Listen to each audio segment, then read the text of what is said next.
Hey friends, welcome back to the tutorial, and in this video I'm going to share with you a secret command that allow you to open up the event viewer on your Windows 10 or Windows 11 PC. So stick around for a couple of seconds so that I can show you this secret command.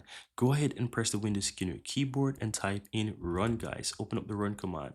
Now here within the little box you want to type in event vwr.msc. Click enter from there and it's going to open up the event viewer on your Windows. Guys, if you didn't know about this, then now you know it. Secret command to quickly open up event viewer on your Windows. How cool is that?